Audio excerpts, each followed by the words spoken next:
High বন্ধুরা, আমি তারানা জাহান বলছি। বন্ধুরা, আজকের এই গল্পটি সম্পূর্ণ শুনলে তোমাদের ওটা অস্থির থাকবে না, কথা দিচ্ছি। শেষে গিয়ে তোমাদের অনেক হালকা লাগবে। আমি আরমান, 8 বছর বয়স, ঢাকার গুলশানে পিঙ্ক সিটি নামক আবাসিক এলাকায় থাকি। আমার জীবনে একজন মাত্র মানুষ, তিনি আমার মা। আমার বাবা নেই। আমি যখন 5 বছর তখন বাবা মারা গেছে। আমার কথা ভেবে মা কখনো বিয়ে করেনি। যাই হোক, আমার মার পরিচয় দেই। 3-7 বয়সী। আমার মা একজন স্কুল শিক্ষিকা, তাও যেমন তেমন নয়, বাংলাদেশের 1 number English medium school and college স্কলাটিকার শিক্ষিকা।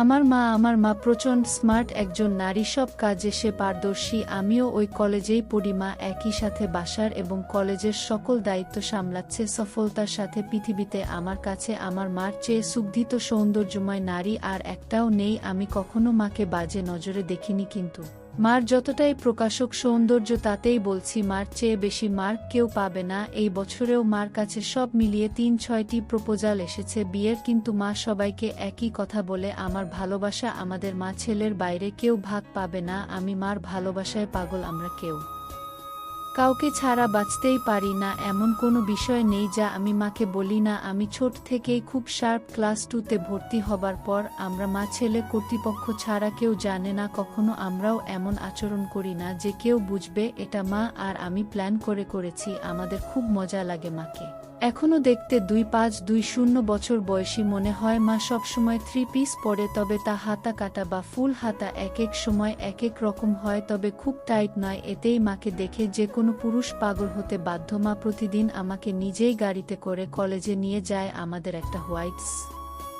কোডা আছে, মা নিজেই ড্রাইভ করে। মা বাসায় কাজ করার সময় ওড়না কোমরে বেঁধে কাজ করে। আমাদের ঘটনা শুরু হয় ছিমছাম ভাবে এবং পুরো প্রাকৃতিক উপায়ে ও অ্যাক্সিডেন্টালি। একদিন আমি একটা পড়া বোঝার জন্য মার রুমে ঢুকলাম। রুমে ঢুকেই আমি ও মা সামনাসামনি, ও দুজনেই তো হয়ে গেলাম, কারণ মাত্র গোসল করে বের হয়েছে এবং শুধু টাওয়াল পরা ছিল। মা আমি কয়েক সেকেন্ড কোনো কথাই বলতে পারিনি। চোখ মার উপর থেকে সরছে না, কিন্তু লজ্জা পেয়ে মার চিৎকারে আমিও একটা চিৎকার দিয়ে বেরিয়ে আসি। সরি বলতে বলতে এসে বাহিরের দরজার পাশে দাঁড়িয়ে বলি, সরি মা, আমি পড়া বুঝতে এসেছিলাম, পরে বুঝে নিব। এই বলে আমি আমার রুমে গিয়ে খাটে বসতেই মার দেখা এই পলকে সৌন্দর্য চোখ থেকে সরাতে পারছি না। হঠাৎ বুকটা ধড়ফড় করছে, চোখ পড়ল প্যান্টের দিকে। আমি ভয় পেয়ে গেলাম। দেখি প্যান্ট ফুলে ঢোল হয়ে আছে। আমার মন ভাঙচুর হয়ে যাচ্ছে। মাকে এমন রূপে দেখে কখন যে ঘুমিয়ে গেলাম বলতেই পারি না। ঘুম ভাঙতে দেখি তখন সন্ধে হয়ে গেছে। উঠে ফ্রেশ হয়ে বের হলাম রুম থেকে। সামনে মা পড়ে গেল ড্রয়িং রুমে বসে টিভি দেখছে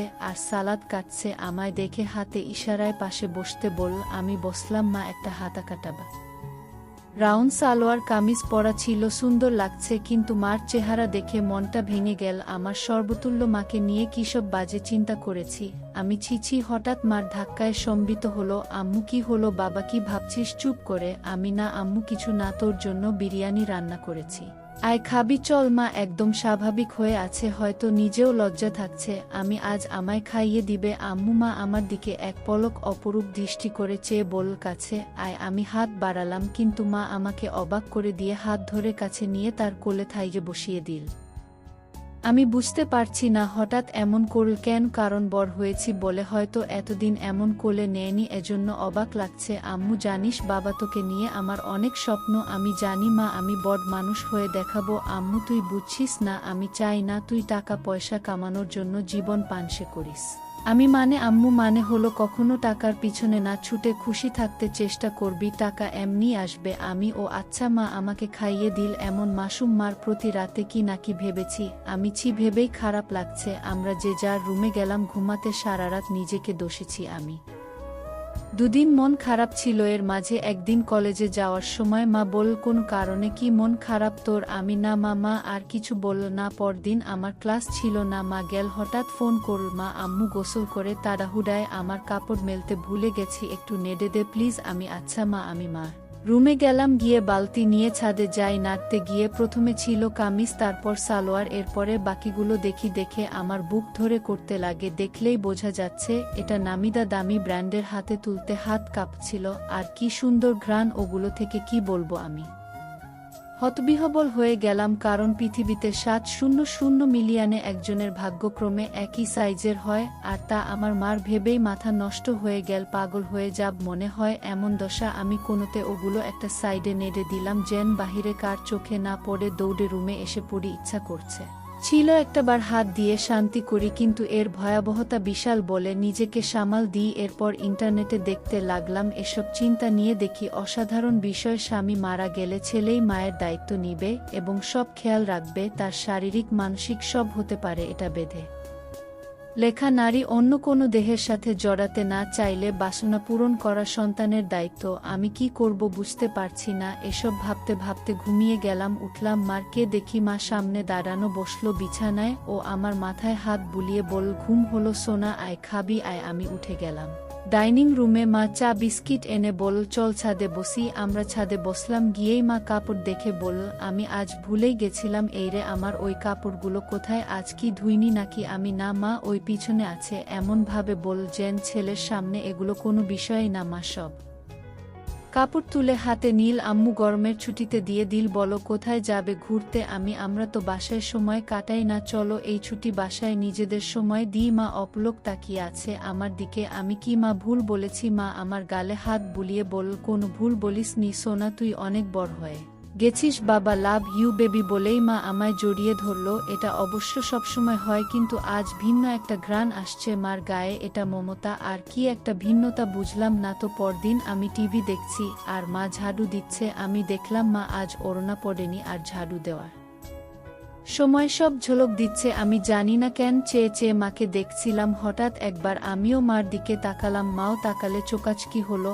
আমি খুব ভয় ও লজ্জা পেয়ে গেলাম। মা না জানি কি ভাবছে। আমি আর তাকালামই না, ভয়ে ভয়ে আছি কি যেন বলবে আমাকে। এমন সময় কাজ শেষ করে এসে মা পাশে সোফায় বসলো, আমার গা ঘেঁষে আমার কাঁধে হাত রেখে। আমি ভয়ে কাঁপছিলাম। মা বলল, আরে কি দেখছো এসব? চলো রেসলিং দেখি। তুমি দেখো না? আমি অবাক হলাম। আমি রেসলিং দেখে না? আমি মাথা নেড়ে না বললাম। মা বল, বিয়ে ম্যান এই যুগে রেসলিং দেখো না? তা হয় রিমোট দাও। মা রিমোট নিয়ে চ্যানেল পাল্টে রেসলিং এ দিল। আন্ডারটেকার আর ট্রিপলিচের খেলা চলছিল। মা এত মজা করে দেখছিল যে আমিও কেমন ঘুলে মিলে গেলাম। হঠাৎ করে আমায় বলল, তোমার কাকে পছন্দ?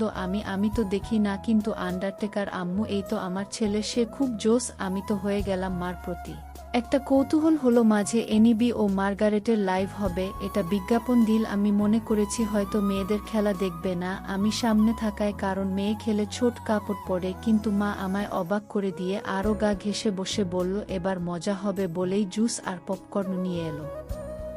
আমি উঠে যাচ্ছি লজ্জায়। মা আমায় থামিয়ে বলল, আরে বস, মজা হবে এদের খেলায়। আমি মার্গারেট আর তুই এনিবি, ঠিক আছে? আমি আচ্ছা। খেলা শুরু হলো। দুজন ছোট ছোট সেট পড়ে এসেছে। মা বেশ মজা করে দেখছে। আমি শুধু মাকে দেখে অবাক হচ্ছি। মাঝে এর দিলে মা তখন আমার দিকে ফিরে আচমকা বলল, তুমি আমাকে বন্ধু মনে করো? আমি হঠাৎ একটা শুনে অবাকই হলাম। আম্মু, অবাক হবার কিছু হয়নি, উত্তর দাও সোনা। আমি আমার আর কে আছে তুমি ছাড়া? তুমিই তো আমার সব কিছু। আম্মু, তাহলে একসাথে মায়ের সাথে ফ্রি হতে সমস্যা হচ্ছে কেন? গাধা, এটা জাস্ট খেলা। আমি আসলে ওরা ছোট কাপড় পরা, তাই মা ছেলে একসাথে এসব দেখা, এজন্য লজ্জা লাগছে। মা হাসতে হাসতে শেষ। আম্মু, আরে বোকা ছেলে, আমি না তোর মা। লজ্জা কিসের? আমার সাথে এগুলো অনেক আগের মূর্খ সমাজে চলতো, এখন না। শোনো, আমরা মা ছেলে ছাড়া আর কেউ নেই আমাদের জীবনে। আমরা চিল করব না তো কে করবে বল? আমি মানে আম্মু, মানে আমরা একসাথে এগুলো দেখলে কিছু হয় না? আর এগুলো পড়ার জন্য এমন লজ্জা কেন? তুই পড়িস না নাকি? আমি আম্মু, আমিও তো পড়ি, তাতে কি হয়েছে? এসব উল্টপাল্ট কথা বলবি না। পোশাক কখনো মানুষের স্বভাব থাকে না। মনে বিষ নিয়ে যদি বোরখা পরে ঘোরা হয় তাহলে বোরখা পরার কোনো মানে নেই, এটা মাথায় রাখবি। আমি মাথা নাড়লাম। এরপর খেলা শুরু হলে দেখা শুরু হলো আমাদের। হঠাৎ মা বলল, চল বাজি হবে, আয় দেখি কে জিতে। আজ মার্গারেট জিতবে। আমিও আর লজ্জা না পেয়ে মাকে সঙ্গ দিলাম। আমরা রক্তহীন করা খেলায় শেষে আমি জিতে গেলাম। পুরো 5,000 টাকা জিতলাম আমি। কিন্তু মা একটুও মন ভারী করল না। আমি, বাহ, বেশ টাকা আয় হলো। মাঝে মাঝে এমন হলে বড় লোক হয়ে যাব। আম্মু, তা তো হবেই, তবে জিতলি কি খাওয়াবি বল? আমি, তুমি কি খাবে? আম্মু, তোকে খাবো আমি। আম্মু, আরে বোকা, এমনি বললাম। আচ্ছা, আমি ঘেমে গেছি, যাই।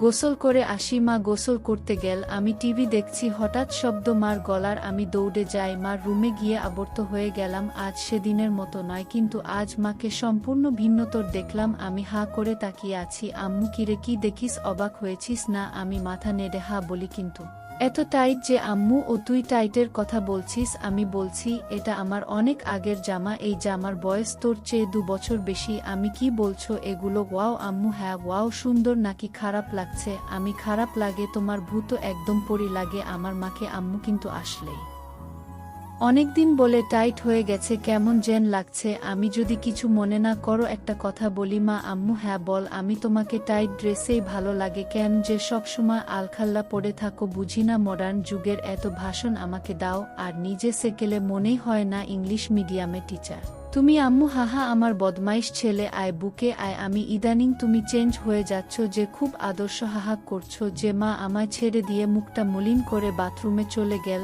আমি তো ভয় পেয়ে গেলাম, কি বলতে কি বলে দিলাম। একটু পরে মা আবার আলখাল্লা পরে হাতে ওই জামাটা এনে আলমারিতে রেখে ধুপাস করে বন্ধ করে নিচে কিচেনে চলে গেল। আমি কি বলবো বুঝতে পারছি না। আমিও পিছনে গেলাম, বললাম মা রাগ করেছো সরি মা, আর এমন বলবো না। মা কথাই বলছে না। আমি পিছনে ঘুরছি কিন্তু মা পাত্তাই দিচ্ছে না, শুধু চোখে পানি ভরে কাজ করছে। কিচেনের জিনিসের রাগ ঝাড়ছে, টেবিলে খাবার দিয়ে মা উপরে যাচ্ছে। তখনই আমি মার পায়ে পড়লাম ও বললাম আর কখনো এমন বলবো না মা, ক্ষমা করে দাও। কেঁদো না মা, তুমি ছাড়া আমার আর কে আছে বলো? মা কেঁদে দিয়ে আমায় জড়িয়ে ধরে বলল, আমিও তো তাই বলছি, তুই ছাড়া আমার আর কে আছে? তোকে আদর্শ সোহাগ করব না গো, কাকে করব? তুই তো আমার সবরে পাগল। আমি সরি, আর হবে না মা। আম্মু আমি সবসময় তোকে ভালোবাসি, আর এমন বলিস না আমাকে প্লিজ, একা করে দিস না তোর বাবার মতো। আমি না মা, আমি তোমার সব কথা শুনবো ও মেনে চলবো।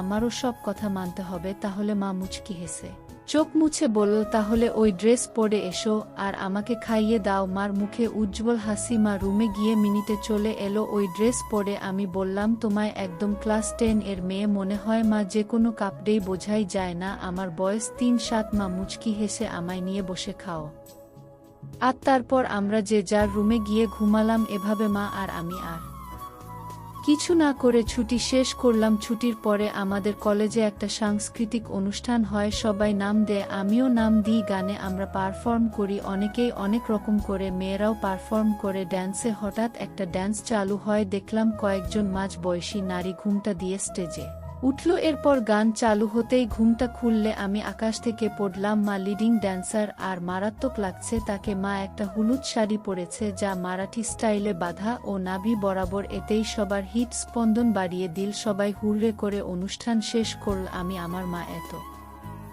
সুন্দর নাচে তা জানতাম না। ছেলেরা সবাই তো বলছেই, সাথে মেয়েরাও বলছে ম্যাম খুব হট। আমার খুব গর্ব হলো এটা শুনে। আমরা বাসায় গিয়ে আমি মার সাথে কথা বলছি না, মাতা দেখে বল, কি হয়েছে আমার প্রাণভোমরা? আমি আবার প্রাণভোমরা বলছে, কখনো তো বলনি নাচতে পারো, আমাকে তো কখনো নাচ করে দোখাওনি। মা আমার কাছে সোফায় বসে গা ঘেঁষে বল, এই যে মশাই, আপনাকে সারপ্রাইজ দিতেই বলিনি আগে, এখন আপনিও তো অবাক হলেন তাই না? আপনার জন্য এত কিছু করলাম, আর আপনি যদি মন খারাপ করে থাকেনও তাহলে হয় সরি। আমি আচ্ছা ঠিক আছে, তুমি এত সুন্দর নাচতে পারো আমি জানতামই না। আর কি ড্রেস পরেছ তুমি ওখানে? আমি অবাক, কখনো তো এমন খোলামেলা পোশাকে দেখিনি। আম্মু, খোলামেলা কই? এত মারাঠি স্টাইল আর খোলামেলা কি বলছো? আমাকে কি খুব খারাপ লাগছিল? আমি নাউজুবিল্লাহ, তোমাকে আর খারাপ লাগবে তা অসম্ভব। পৃথিবীর সবচেয়ে সুন্দর নারী আমার মা, আর তাকে খারাপ লাগবে? তোমায় মারাত্মক লেগেছে। মা আমার এর গাল ধরে বল, থ্যাংক ইউ আম্মু। মা একটা কথা বলি আম্মু? হ্যাঁ বল। আমাকেও একদিন নেচে দেখাবে প্লিজ আম্মু? তুই আমার নাচ দেখবি, ভালো লেগেছে।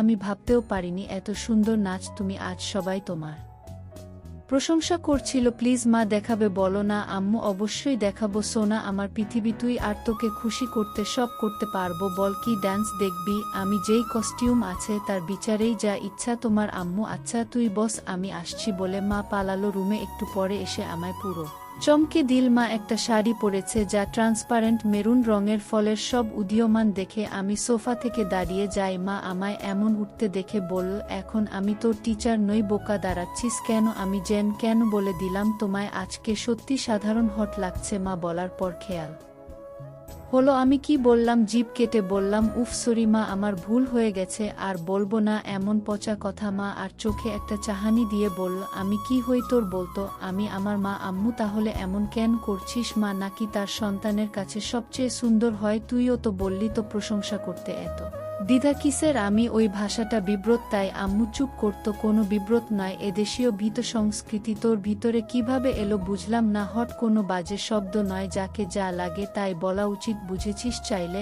আরও গভীর কিছু বলতে পারিস। আমি ভেবলা হয়ে বললাম, হ্যাঁ, কিন্তু মাকে এসব জাতীয় কথা বলা কি ঠিক? মা আমায় হাত ধরে সোফায় বসে বলল, আম্মু দেখছো না, আমি তোর মা, আমায় তুই যা খুশি বলতে পারিস, ভালো লাগলেও বলবি, খারাপ লাগলেও বলবি, তাতে কোনো সমস্যা নেই। এখন তুই যদি আসলে আমায় মা বলে আপন নাই বা ভাবিস, তাহলে আর আমার কি করার? স্বামীকে হারিয়ে একমাত্র সন্তানের সঙ্গ কপালে না জুটলে তো আর কিছু করার নেই। আমি বুঝলাম মা মনে মনে কষ্ট পাচ্ছে, আর প্রশংসা করায় মা আমায় বাধা দেয়নি। পশ্চিমা দেশের মতো মা আমায় স্বাধীনতা দিচ্ছে, ভালো তো এমনিতেই বাসে মা, তাই মার মন ভালো করতে বললাম, okay my dear loving mother, let's show me your best move. মা হেসে দিয়ে আমায় ধন্যবাদ আনতে কপালে হামি দিয়ে বল, লাভ ইউ মাই ডিয়ার, তোর জন্যই বেঁচে আছি আমি, আমায় তুই বুঝিস বলেই আমি পরিণত। মা বল কোনো গানে নাচবো? আমি কাটা লাগা সং। মা চোখ বট করে বল, নুটি বয়। আমি হেরে যাওয়ার মতো মাথা নিচু করলাম। মা আমার থুতুনি ধরে তুলে চোখে লাশ সময় হাসি এনে বল, আমার ছেলে বলবে